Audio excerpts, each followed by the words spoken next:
How to use time management to overcome procrastination. Do you often find yourself putting off tasks until the last minute? Procrastination can be a productivity killer, but with proper time management, you can take back control and overcome it. Start by planning your day the night before. Outline your key tasks and priorities before you go to bed. This allows you to wake up with a clear plan and prevents decision fatigue. Assign specific time blocks to each task on your list.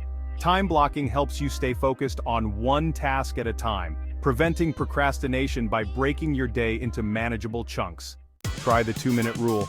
If a task takes less than 2 minutes, do it immediately. By handling small tasks quickly, you prevent them from piling up and creating overwhelm.